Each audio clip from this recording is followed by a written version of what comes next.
Seigneur, merci, merci.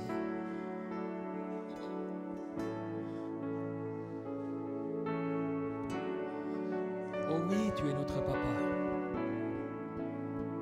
Tu es notre papa.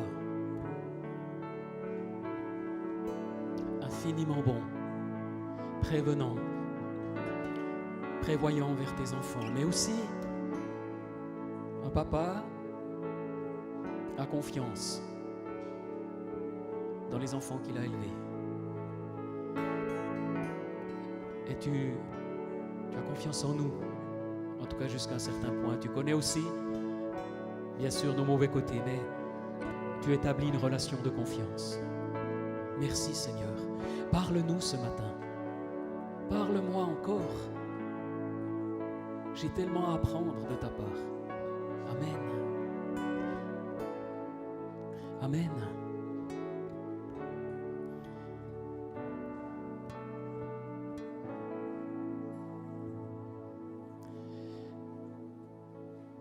Encore bienvenue à tous, bienvenue à toutes, tous ceux qui nous ont rejoints, ceux qui nous visitent peut-être aujourd'hui, qui viennent de l'étranger, il y en a quelques-uns aussi. Des amis qui viennent, vous m'aviez dit, de la Martinique. Voilà, vous voulez peut-être vous lever, ce n'est pas tous les jours. Ils sont serviteurs de Dieu à la Martinique. Mais j'ai vu aussi un ami de la famille Chapuis qui est d'Ardèche. Voilà. Et peut-être d'autres.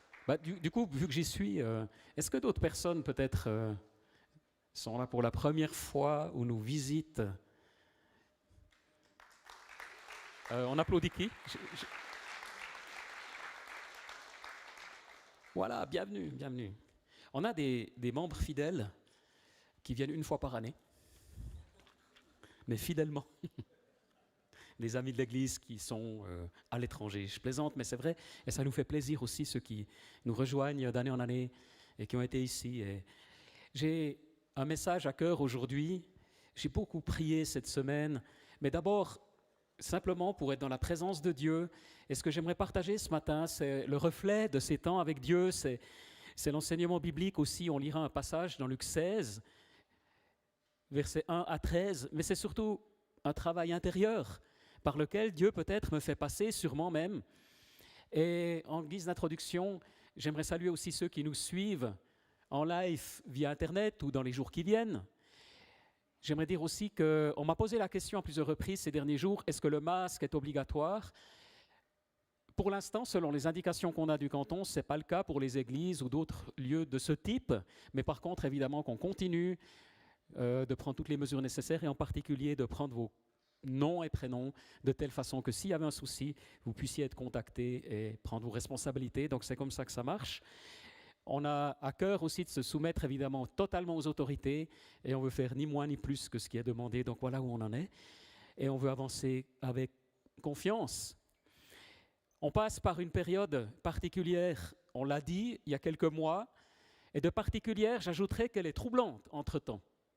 Je ne sais pas si c'est le cas pour vous, mais on pensait qu'on devrait tenir le confinement, qu'ensuite ça retomberait, que le virus ne résisterait pas à l'été par exemple, que les vaccins apparaîtraient, je ne sais pas. Et on sent que cette période d'incertitude se prolonge. Et c'est un sentiment diffus de perte de maîtrise, à tout niveau. Et on est encore bien épargné en Suisse du côté économique, mais quand même, des licenciements, des entreprises qui ferment, ces choses-là, on sent qu'elles arrivent. Et parfois, on sent aussi des sentiments de crispation. Le doute s'installe chez certains qui disent « Mais finalement, à quoi ces mesures servent-elles? Est-ce qu'on ne devrait pas plutôt suivre le modèle de la Suède ?» Et puis on nous dit qu'il y aura un avant et un après Covid et que plus rien ne sera tout à fait comme avant. Mais comment? Personne ne le sait. On était lors d'un rassemblement cette semaine avec Cyril, Sabrine et moi-même. Nous étions dans le Jura bernois. Il y avait une rencontre d'une 50aine de pasteurs, d'hommes et de femmes du Jura bernois qui avaient invité le pasteur Samuel Peter Schmidt de Mulhouse. C'est la première fois qu'il ressortait de France. Et son témoignage, vous l'avez certainement pour certains entendu sur Internet, et là c'était plus long, plus approfondi, c'était profondément touchant. avec des questions qui sont les mêmes que nous nous posons. Il faut juste réaliser que cette Église a été la cible d'attaques, de stigmatisation inimaginables. Mais pas seulement, il y a aussi eu des encouragements, des personnes qui les ont soutenus. Et ils nous disaient, de victimes, nous sommes devenus bourreaux aux yeux des gens. Ils avaient vécu une semaine de jeûne et prière, d'ailleurs certains du centre de vie, quelques-uns y avaient participé aussi, magnifique, dans la présence de Dieu, avec des miracles surnaturels, notamment une personne qui a pu quitter son fauteuil roulant. Une semaine de jeûne et de prière, et au même moment où la présence de Dieu était là, où des miracles se produisaient, le virus se répandait. Comment est-ce possible? Comment est-ce possible, Seigneur, que tu nous dises d'aller sur le lac, la mer de Galilée, et que la tempête survienne? Comment est-ce possible? Comment est-ce possible? Alors évidemment, ils ont vécu beaucoup de remises en question d'un point de vue spirituel aussi, beaucoup de choses profondes, mais aussi des observations. Ils ont eu jusqu'à 300 articles de presse, jusque dans le Washington Post, jusqu'à la BBC, etc., etc.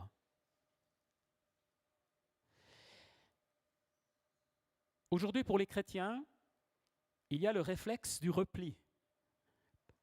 Peut-être pas vous, parce que sinon vous ne seriez pas là. Mais chez beaucoup, il y a le réflexe du repli sur le cocon familial. Il y a d'autres réflexes, le réflexe eschatologique, de l'explication eschatologique. J'ai discuté avec un chrétien jeune dans la foi cette semaine qui me disait « c'est les temps de la fin ».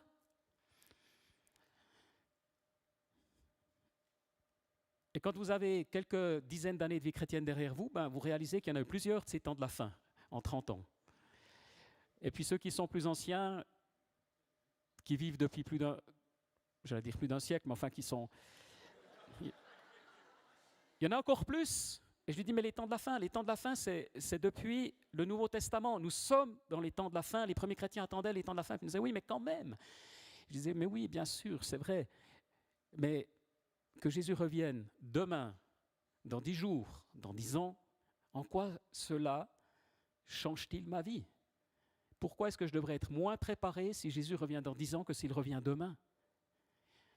Et oui, nous devons avoir la perspective des temps de la fin, plus que jamais, mais en permanence, même quand le Covid aura disparu.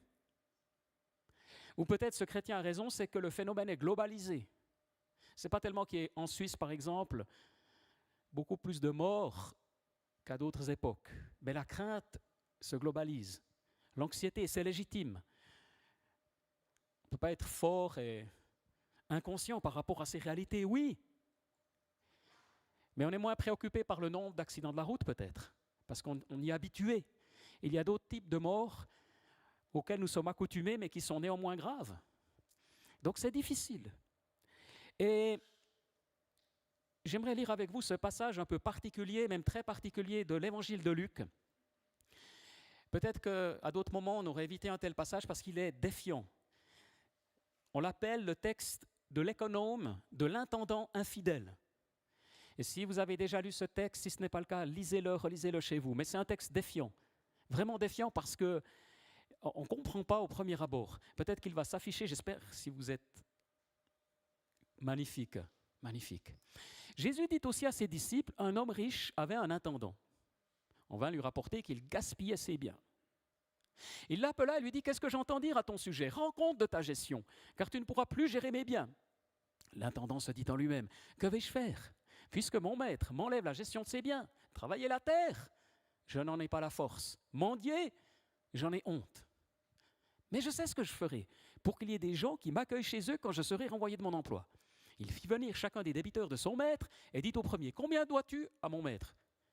Je dois 100 tonneaux d'huile d'olive.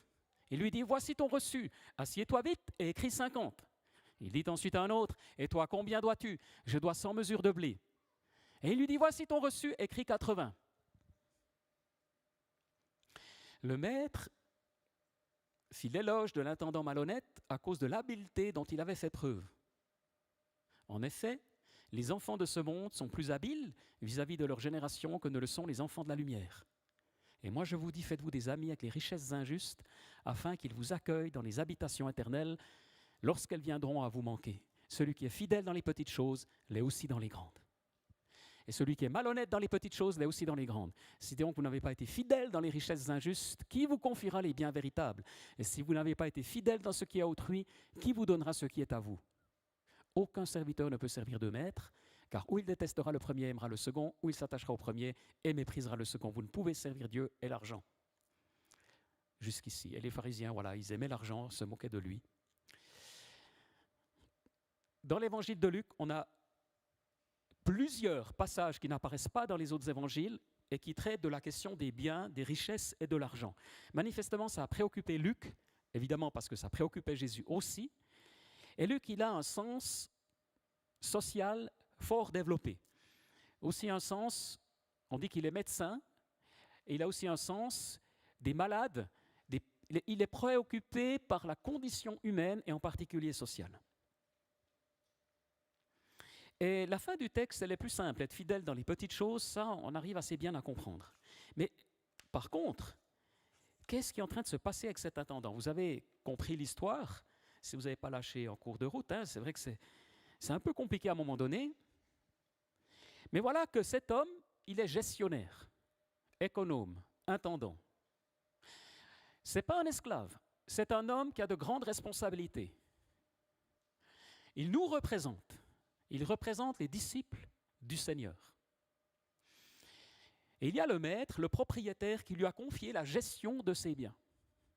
Et c'était habituel à cette époque, c'est quelque chose qui se pratiquait couramment, avec une autonomie importante pour le gestionnaire. Et le gestionnaire avait une mission, c'était de multiplier à partir des biens qu'il devait gérer, en faveur du maître. Et on comprend que le maître représente Dieu.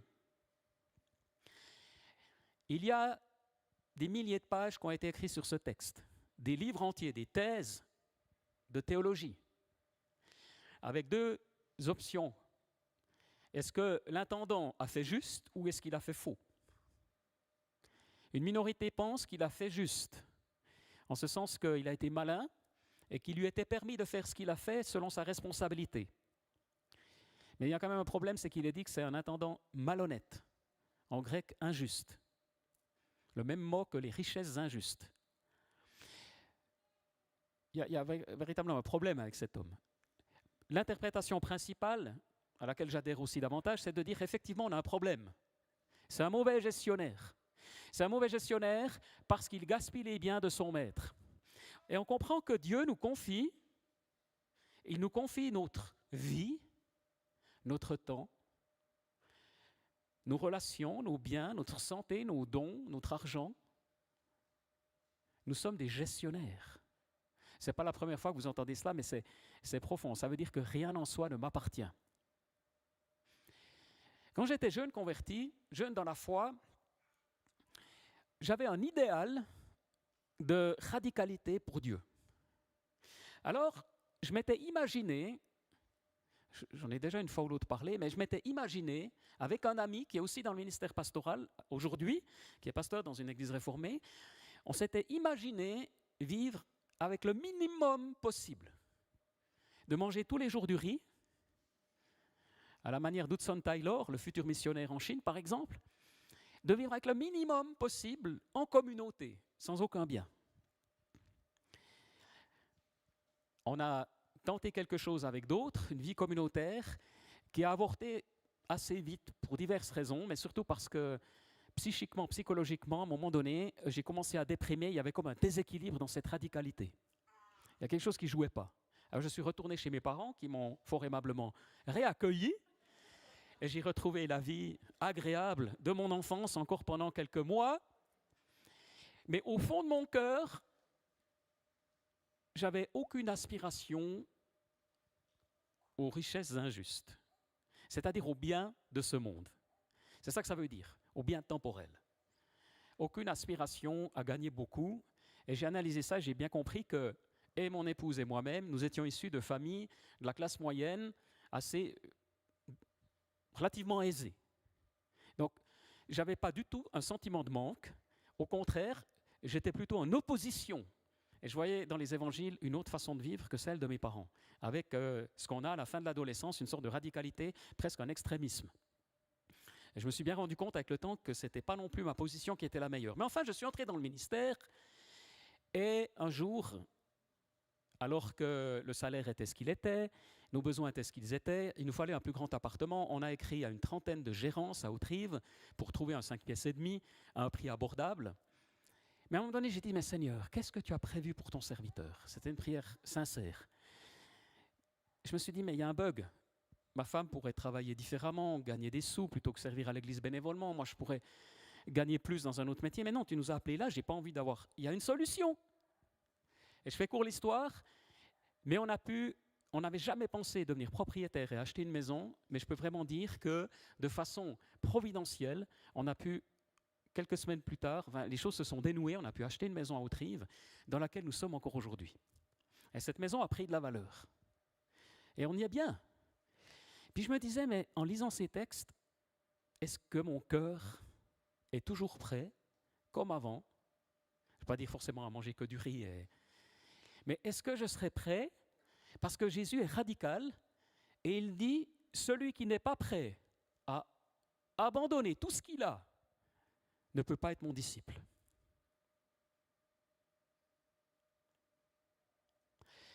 Clairement, dans l'évangile de Luc, j'ai relu ce passage, celui qui n'est pas prêt à abandonner tout ce qu'il a ne peut pas être mon disciple.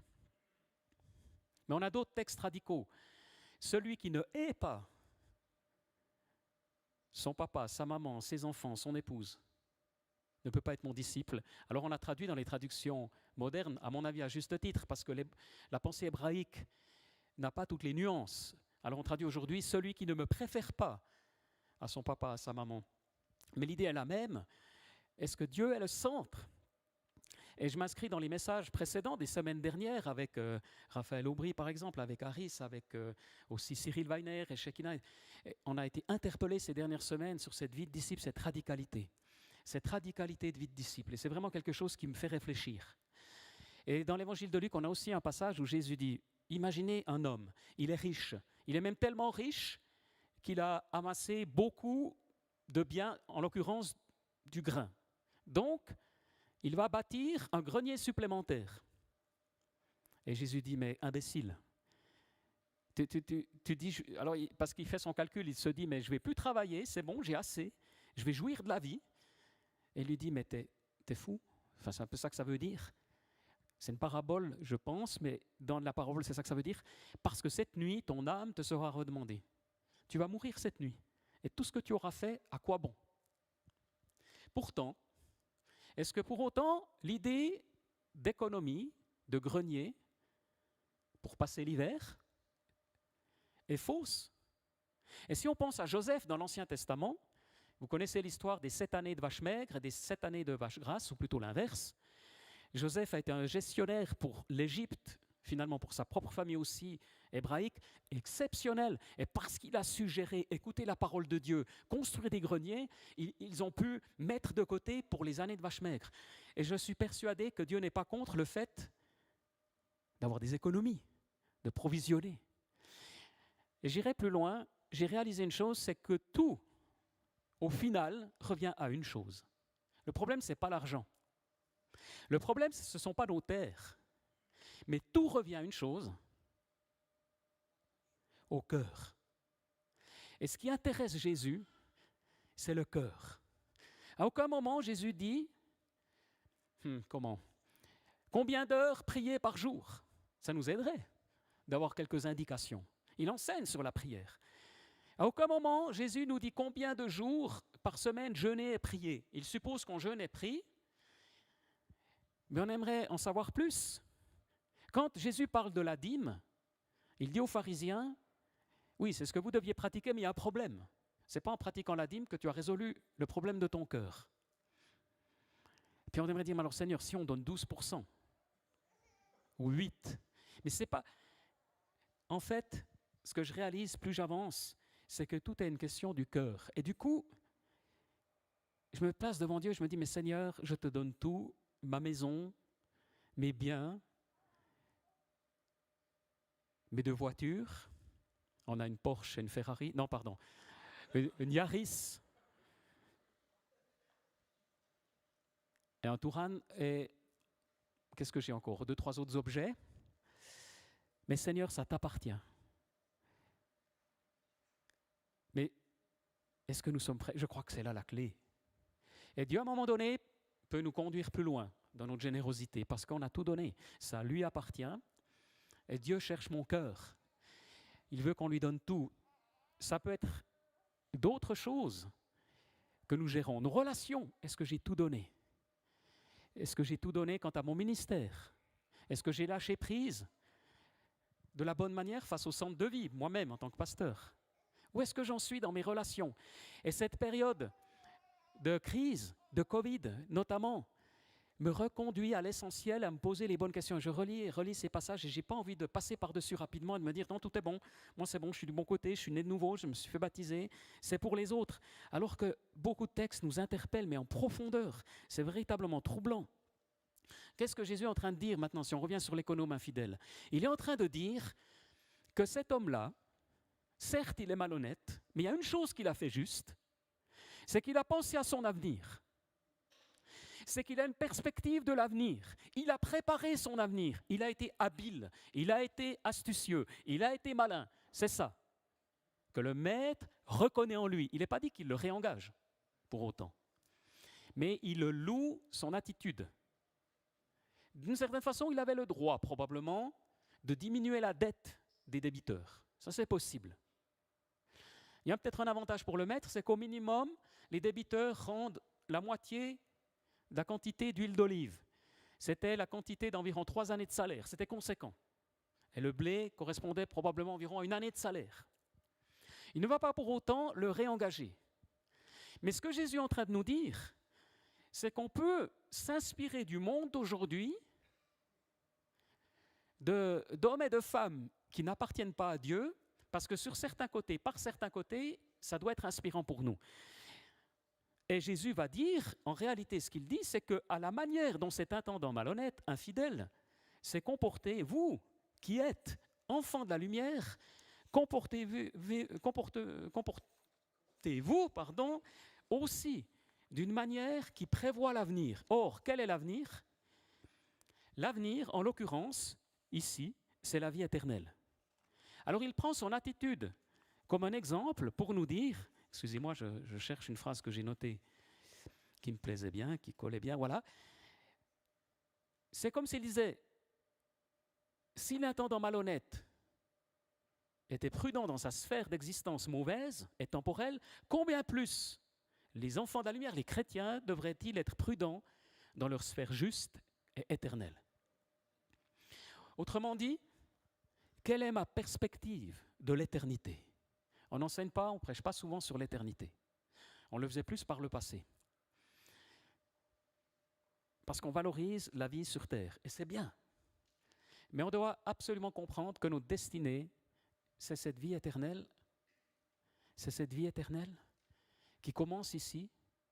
Et donc, oui, si nous vivons les temps de la fin, je ne sais pas en termes chronologiques, en termes de jours à venir, mais fondamentalement, si on est enfant de Dieu, on a cette perspective de l'éternité. On va être engagé dans la société, engagé dans son travail. On va avoir des enfants, de nombreux enfants. Ça fait partie, c'est juste. Toujours dans la perspective de l'éternité. La perspective de ce que Dieu prépare. C'est ce qu'il est en train de nous dire. Il est en train de nous dire, c'est pas que vous allez forcément devant de temps facile, mais parce que vous avez la perspective de l'éternité, vous êtes dans le juste. Et puis il dit aussi, dans votre vie terrestre, c'est comme ça en tout cas qu'on pourrait le résumer, faites-vous des amis. C'est ce qu'a fait cet intendant infidèle. C'est-à-dire bénissez les autres. Utilisez les ressources financières dont vous disposez pour atteindre les autres. Plusieurs commentateurs vont dans cette direction et disent, vous avez des biens, vous avez du temps, vous avez des moyens, investissez-les pour l'annonce de l'Évangile en vue de l'éternité. Et vous aurez des tabernacles éternels. Quelle étrange expression. Vous aurez une habitation éternelle. Dieu vous prépare dans l'éternité, il vous prépare quelque chose, il vous prépare un lieu parce que vous avez vécu en fonction de l'éternité. Mais évidemment, le risque est grand, comme je le disais au début, soit de promouvoir une extrême pauvreté, soit d'oublier tout ça et de vouloir s'enrichir. C'est dans l'âme humaine. Soit de vivre qu'en fonction de l'éternité et de se dire, mais plus vite c'est la fin du monde, mieux c'est. Plus le monde va mal, plus il y a de gens qui meurent, plus il y a de guerres, plus les prophéties s'accomplissent. Amen. Plus je suis prêt. Mais j'ai observé que ça, ce n'est pas tellement les papas, les mamans qui pensent ça. C'est plutôt quand on est jeune ou plus très jeune. La théologie est influencée par notre période de vie. Ça, j'ai observé souvent. Notre théologie est souvent beaucoup plus influencée qu'on ne l'imagine par la période, la saison de vie dans laquelle nous sommes. Et quand vous êtes jeune et que vous n'avez encore pas beaucoup de responsabilités, puis vous pensez ne jamais vous-même mourir, alors plus les catastrophes s'accumulent, plus la parole de Dieu se réalise. Et quand on est plus âgé, quand on a aussi peut-être envie que les choses s'accélèrent du point de vue du royaume de Dieu. Et quand on est entre deux et qu'on a d'autres projets, que Dieu nous met à cœur d'avoir des enfants, de fonder une famille, de démarrer une entreprise, on n'aime pas trop ce discours-là. Mais qui a raison? Les deux. Parce qu'en réalité, Dieu nous place dans une tension permanente, à la fois d'avoir un rapport à ces richesses injustes, ça veut dire, ces richesses injustes, c'est une expression de l'époque, mais ça veut dire d'avoir un juste rapport face à l'argent, aux francs suisses,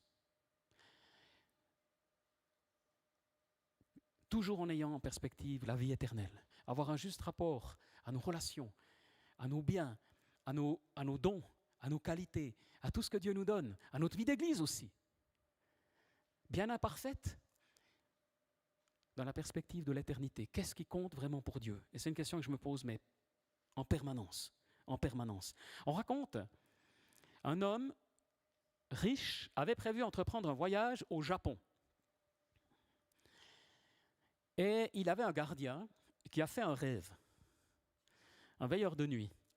Le jour avant que son patron devait partir pour le Japon, prendre l'avion pour le Japon, il fait un rêve. Et dans ce rêve, il voit l'avion s'écraser. Alors il va aller trouver le patron le lendemain, et puis il lui dit c'est une mauvaise idée, il y a un problème. Et il l'écoute, il a confiance. Ou dans le doute, il se dit bon. Alors il renonce à son voyage. Et finalement, effectivement, l'avion qu'il devait prendre va, s'abîmer en mer. Avec, je crois, tout l'équipage, enfin, tout le monde est mort. Alors, l'histoire raconte que le patron va aller trouver ce gardien, ce veilleur de nuit, et il lui donne 100 000 francs pour le remercier.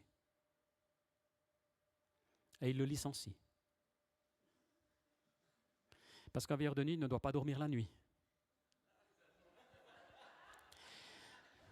Il s'était endormi pendant son travail, ce qui lui avait permis de rêver et d'avoir un songe. Et c'est une histoire qui est marquante. Sincèrement, je ne sais pas, je n'ai pas cherché plus loin pour savoir si elle est vraie ou si c'est... Mais d'après les éléments, ça peut bien être vrai. L'intendant infidèle, c'est un peu ça. Il y a quelque chose de paradoxal dans son comportement au point où même Jésus peut louer son exemple, et puis en même temps, il n'est pas honnête. Et ça nous montre la complexité aussi de l'âme humaine. Ça nous montre les limites de l'âme humaine. Évidemment, vous me direz, le patron aurait pu pardonner quand même. Il aurait pu pardonner, c'est vrai.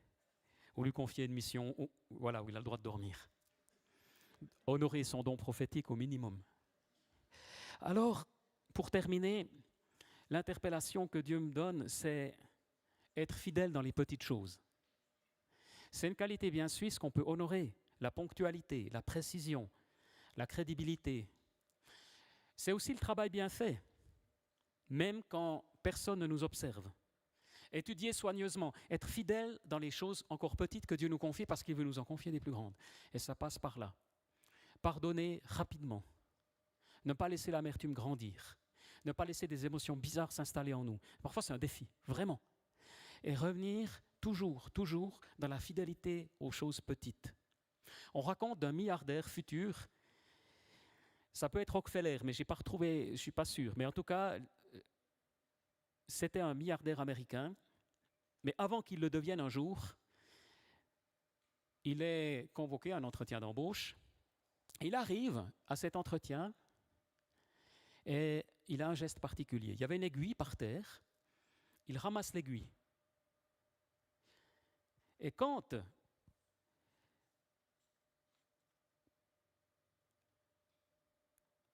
le recruteur observe ce détail, c'est bon, il l'engage. Il a vu cet homme fidèle, enfin attentionné pour une chose petite, il l'embauche. Et par la suite, cet homme va aller de l'avant, prospérer, être très très fortuné. Cette histoire pour montrer que de cette façon-là aussi Dieu peut nous donner d'être fidèle et m'inspire à être fidèle dans des choses petites, ne pas forcément rêver de grandes choses, parce que vous savez, moi j'ai vu sur les années beaucoup de personnes, en tout cas parmi les jeunes, par exemple parmi les musiciens, rêver de jouer devant des foules entières. Oui, mais quelle est ma motivation ? Des jeunes prédicateurs rêvaient de prêcher comme Billy Graham à l'époque devant des foules. On peut avoir des rêves et Dieu nous demande maintenant, aujourd'hui, en août 2020, d'être fidèle simplement là où Dieu m'a placé, dans mon travail, dans ma famille, là où je suis, avec l'assistance du Seigneur. Peut-être c'est juste ça que Dieu nous demande en ce moment. D'être fidèle dans les choses petites, parce que Dieu nous confiera le temps venu d'autres choses. D'être fidèle simplement. Et puis deuxièmement, d'avoir un cœur attaché à lui, un attachement radical pour lui. Et ne rien laisser de sombre dans nos vies. Finalement, la maison que j'ai, Dieu me la prête. Et pour l'instant, il continue à me la prêter. J'en suis gérant. Et c'est juste. Dieu l'a promis. Si tu abandonnes tout pour lui, Dieu va te donner aussi une maison où habiter. Il ne va pas te laisser mourir de froid, surtout en Suisse. Dieu va pourvoir. Il nourrit les corbeaux, n'est-ce pas ? Il habille le lys des champs magnifiquement aussi. Il va nous donner le vêtement. Il va nous donner de quoi manger. Ne crains pas, petit troupeau, dit Jésus. Ne craignez pas, Dieu va pourvoir. Mais où est mon cœur ? J'ai la chance de ne pas être inquiet au niveau des finances, ce qui ne veut pas dire que je n'ai pas d'inquiétude sur d'autres choses. Je n'ai pas d'inquiétude sur les finances, ni pour l'Église, ni pour moi-même. C'est comme ça. Mais ça ne veut pas dire que je suis un homme sans inquiétude. J'ai mes domaines d'inquiétude où je dois travailler et apprendre à faire confiance. Dans d'autres domaines qui peuvent m'inquiéter, me préoccuper, dans les relations, dans d'autres choses. Chacun a son domaine d'inquiétude. Je ne pense pas qu'on a une inquiétude pour le vêtement, parce que si c'était le cas, on peut aller n'importe où trouver des vêtements gratuits, usagés, même encore de belle qualité. Ce n'est pas notre souci aujourd'hui. Mais par contre, on a une quantité d'inquiétude. Est-ce que mes enfants vont bien tourner ? Est-ce qu'ils vont... Ah, mon enfant qui doit redoubler. Mon enfant qui... Ouh là, ses fréquentations. Et ce n'est pas évident aujourd'hui d'être parent. Ce n'est pas évident. Ce n'est pas évident d'être grands-parents non plus, parce que les grands-parents s'inquiètent pour les petits-enfants, puis ils ne peuvent rien faire. À part prier, les aimer et leur faire des cadeaux. C'est aussi très frustrant. Parce que s'ils s'immiscent dans l'éducation des parents, ça n'ira pas non plus. L'inquiétude vient souvent quand on perd la maîtrise. Quelqu'un qui perd son emploi, ça peut être très préoccupant, surtout s'il est dans un domaine professionnel qui a moins de chance, moins d'avenir. Et tu n'en peux rien. Ce n'est pas par paresse. Ce n'est même pas la volonté de Dieu dans un certain sens. C'est simplement les circonstances. Mais Dieu a un projet pour ta vie. Dieu a un projet pour ta vie. Et j'aimerais terminer en vous encourageant ce matin à faire confiance au Seigneur en tout, absolument en tout, à retrouver cette confiance sereine. Moi, j'espère que le vaccin arrive rapidement, si on prend cet exemple. Mais certains nous disent, mais on ne sait pas. On ne sait pas. On peut imaginer le meilleur, le plus difficile aussi. Mais ce n'est pas la question. La question, c'est qu'on a un privilège, c'est d'avoir un papa, Abba Père. Et moi, j'ai envie d'être près de toi, papa. J'ai envie d'être près de toi, près de ton cœur, dans cette sérénité, cette confiance que tu me redonnes jour après jour, afin de simplement être à ta disposition, fidèle, dans les choses petites, parce que c'est toi qui vas porter du fruit à travers nous. Et Seigneur, j'aimerais bénir ce matin tous mes amis qui sont là, toute la famille de Dieu ici présente ou qui nous suit via Internet, vraiment parce qu'il y a une promesse de grande bénédiction, de faveur du Seigneur exceptionnelle. Et si vous êtes touché par ce message, J'espère que vous l'êtes, mais plus personnellement, vous pouvez vous lever à votre place. J'aimerais prier depuis ici. On ne va pas venir devant, ce ne serait pas indiqué, mais simplement, si quelqu'un se dit, mais ce matin, j'ai envie de remettre ma main dans la main du Seigneur, face à certaines inquiétudes que j'ai, face à... Vous avez bien été touché à un endroit ou à un autre. Prends la liberté de te lever et de te redonner au Seigneur. C'est un geste entre lui et toi, c'est un signe. Mais Seigneur, je décide à partir d'aujourd'hui de mettre ma main dans ta main, de renoncer à ce qui me préoccupe tellement, qui m'empêche d'avoir des nuits paisibles. Je choisis de faire confiance. Je choisis de faire confiance. Tu vas faire ce que tu as à faire. Ce n'est pas la paresse. Tu vas être fidèle dans les petites choses. Tu vas postuler. Tu vas terminer tes études. Tu vas travailler. Mais fondamentalement, l'attitude sera différente. Amen.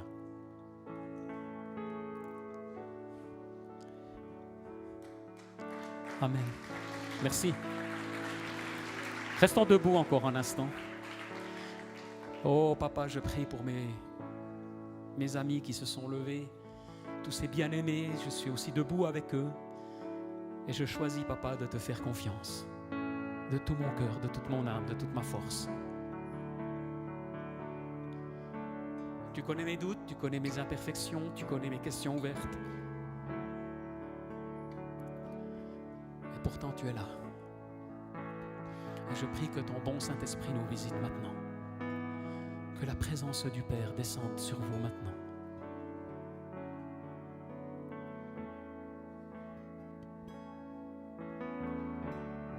Viens, papa.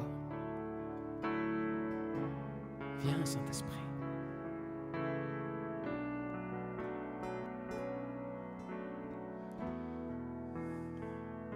Seigneur, on te confie les situations de confusion.